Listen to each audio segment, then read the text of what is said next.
Hello friends, welcome to knowledge world. આજે આપણે જોવાના છે 26 માર્ચ 2025ના ડેઇલી કરંટ અફેર્સ, જેમાં આજના દિવસના ખૂબ જ અગત્યના પ્રશ્નો અને સાથે સાથે તેને રિલેટેડ ટોપિક વિશે પણ ચર્ચા કરીશું. તો શરૂઆત કરીએ આજના વિડીયોની.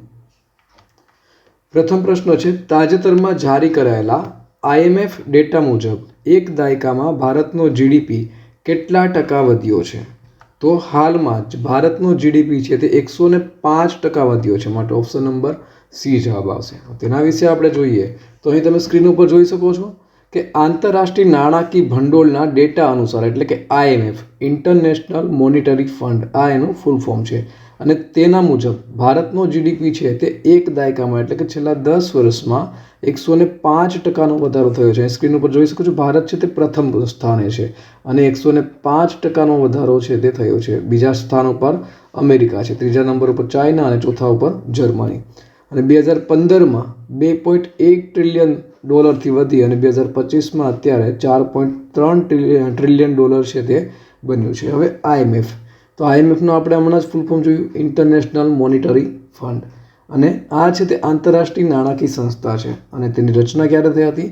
તો IMFની રચના છે તે 1 જુલાઈ 1944માં થઈ હતી અને તેનું જે મુખ્ય મથક છે તે વોશિંગ્ટન DC, એટલે કે અમેરિકામાં આવેલું છે, યુએસમાં. હવે ભારતનો જીડીપી, તો જીડીપી વિશે વાત કરીએ તો જીડીપીનું પહેલાં તો ફૂલ ફોર્મ શું છે? તો ગ્રોસ ડોમેસ્ટિક પ્રોડક્ટ, આ છે તેનું ફૂલ ફોર્મ છે. ત્યાર પછી જોઈએ તાજેતરમાં વિશ્વ ક્ષય દિવસ ક્યારે ઉજવવામાં આવ્યો? તો હાલમાં જ 24 માર્ચના રોજ વિશ્વ ક્ષય દિવસ છે તેની ઉજવણી કરવામાં આવી. માટે ઓપ્શન નંબર સી જવાબ આવશે. તેના વિશે જોઈએ તો દર વર્ષે 24 માર્ચે વિશ્વ ક્ષય રોગ, એટલે કે TB દિવસ છે તેની ઉજવણી કરવામાં આવે છે. શા માટે ઉજવણી કરવામાં આવે છે? તો કે 1882માં ડૉક્ટર રોબર્ટ કોચ દ્વારા TB રોગનું કારણ બનતા બેક્ટેરિયાની શોધ છે એ થઈ હતી, અને ભારત છે તે 1982થી વૈશ્વિક સમુદાય સાથે આ દિવસની ઉજવણી કરે છે. વર્ષ 1982થી. અને આ વર્ષની, એટલે કે 2025ની થીમ શું છે? તો કે હા, આપણે TBનો અંત લાવી શકીએ છીએ, પ્રતિબદ્ધતા, રોકાણ અને પરિણામો, આ છે તે આ વર્ષની થીમ છે. ત્યાર પછી જોઈએ તાજેતરમાં કયા રાજ્યના મુખ્યમંત્રીએ ગંગા અને શારદા નદી કોરિડોરની જાહેરાત કરી છે? તો હાલમાં જ આ જાહેરાત છે તે ઉત્તરાખંડ રાજ્યના મુખ્યમંત્રી દ્વારા કરવામાં આવી છે. માટે ઓપ્શન નંબર બી આવશે. તેના વિશે જોઈએ તો સ્ક્રીન ઉપર જોઈ શકો છો, આ છે ઉત્તરાખંડના મુખ્યમંત્રી પુષ્કરસિંહ ધામી, અને તેઓના દ્વારા ગંગા અને શારદા નદીઓના જે ધાર્મિક અને સાંસ્કૃતિક મહત્વ પર ભાર મૂક્યો છે, અને સાથે સાથે આ પવિત્ર નદીઓ સાથે કોરિડોર વિકસાવવાની યોજનાની જાહેરાત છે તે પણ કરવામાં આવી છે. વાત કરીએ આપણે ઉત્તરાખંડની, તો ઉત્તરાખંડનું જે કેપિટલ છે, એટલે કે રાજધાની છે તે કઈ છે? તો કે દહેરાદૂન છે.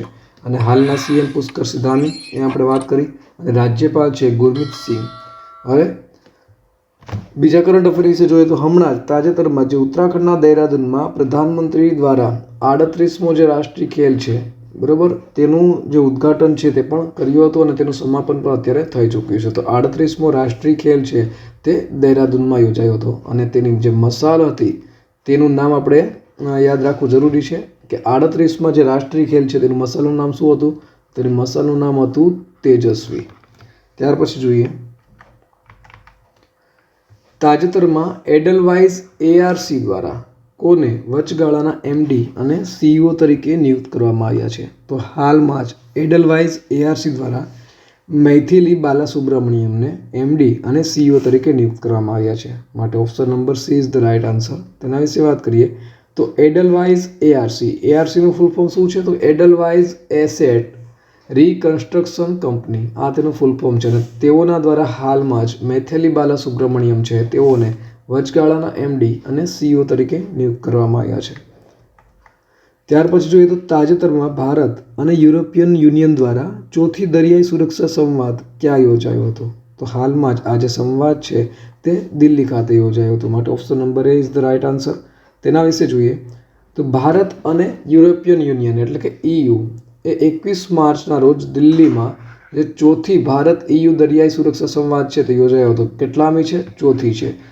અને તે દિલ્હીમાં યોજાઈ હતી. અને આ પહેલાંની જે ત્રીજી છે દરિયાઈ સુરક્ષા સંવાદ તે ક્યાં યોજાઈ હતી? તો તે બ્રસેલ્સમાં યોજાઈ હતી અને 5 ઓક્ટોબર 2023ના રોજ. નેક્સ્ટ જોઈએ,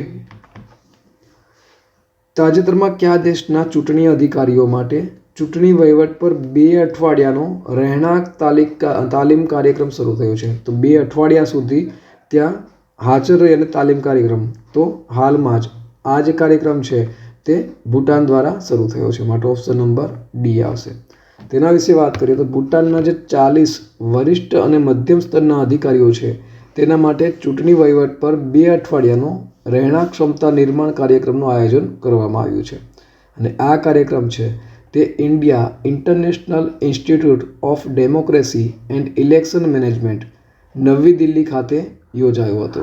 ત્યાર પછી જોઈએ, તાજેતરમાં સંગીત એકેડેમીનો સંગીત કલાનિધિ પુરસ્કાર કોને મળ્યો? તો હાલમાં જ આ જે પુરસ્કાર છે તે આર.કે. શ્રીરામકુમારને આપવામાં આવ્યો છે, માટે ઓપ્શન નંબર ડી જવાબ આવશે. તેના વિશે જોઈએ તો સંગીત એકેડેમી દ્વારા વાયોલિન વાદક છે આર.કે. શ્રીરામકુમાર અને તેઓને 2025 માટે પ્રતિષ્ઠિત સંગીત કલાનિધિ પુરસ્કાર છે તે આપવામાં આવ્યો છે. હવે બીજું આપણે જોઈએ તો ભરતનાટ્યમ કલાકાર છે ઉર્મિલા સત્યનારાયણને તેઓને નૃત્ય કલાનિધિ પુરસ્કાર છે તે આપવામાં આવ્યો છે. આ પણ આપણે યાદ રાખવું જરૂરી છે. ત્યાર પછી જોઈએ, તાજેતરમાં પરંપરાગત સિગ્મો ફેસ્ટિવલ 2025 ક્યાંથી શરૂ થયો છે? તો આ જે સિગ્મો ફેસ્ટિવલ 2025 છે તે ગોવાથી શરૂઆત થઈ છે, માટે ઓપ્શન નંબર સી આવશે. તેના વિશે જોઈએ આપણે તો ગોવામાં પરંપરાગત સિગ્મો ઉત્સવ 2025 છે તે ચાલી રહ્યો છે અને આ જે ફેસ્ટિવલ છે તે 2 અઠવાડિયા સુધી ચાલે છે. 15 માર્ચથી શરૂ થયો છે અને 29 માર્ચે સમાપ્ત થશે.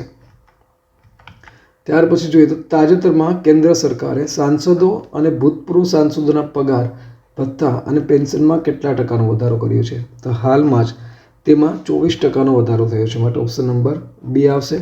તેના વિશે જોઈએ તો કેન્દ્ર સરકારે 1 એપ્રિલ 2023થી સંસદ સભ્યો અને ભૂતપૂર્વ સાંસદોનો પગાર ભથ્થા અને પેન્શનમાં 24% છે તેનો વધારો કર્યો છે અને માસિક પગાર 1 લાખથી વધી અને 1.24 લાખ રૂપિયા કરવામાં આવ્યો છે.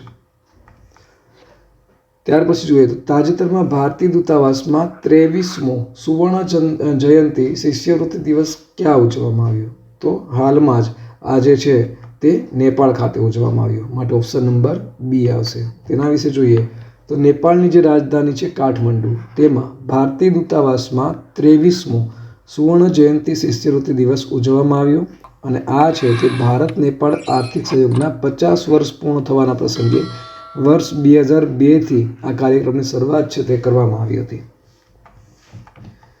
ત્યાર પછી જોઈએ ગઈકાલે પૂછાયેલા પ્રશ્નોનો જવાબ. તો ગઈકાલે પૂછ્યો હતો કે આ વર્ષનો જ્ઞાનપીઠ પુરસ્કાર કોને આપવામાં આવશે? તો ઓપ્શન આપેલા હતા ડૉક્ટર પ્રભા વર્મા, ચંદ્રિકા ટંડન, વિનોદકુમાર શુક્લા અને ડૉક્ટર વિશાખા ત્રિપાઠી. તો આનો સાચો જવાબ આવશે option number C, Vinodkumar Shukla. Vinodkumar શુક્લાને આ વર્ષનો જ્ઞાનપીઠ પુરસ્કાર છે તે એનાયત કરવામાં આવશે. ત્યાર પછી જોઈએ આજનો સવાલ. તો આજનો સવાલ છે તાજેતરમાં ભારત અને કયા દેશ વચ્ચે ખંજર યુદ્ધ અભ્યાસ પૂર્ણ થયો છે? તો ઓપ્શન આપેલા છે ઓપ્શન નંબર એ ઈરાન, બી કિર્ગિસ્તાન, સી તાજિકિસ્તાન અને ડી કઝાકિસ્તાન. તો સાચો જવાબ કોમેન્ટ બોક્સમાં કોમેન્ટ કરી અને જણાવવાનું રહેશે. તો આ સાથે આજના દિવસનો જે વિડીયો છે તે પૂર્ણ થાય છે. બીજા અગત્યના વિડીયોની લિંક અહીં સ્ક્રીન ઉપર આપેલી છે, જ્યાંથી તમે તે વિડીયો જોઈ શકશો.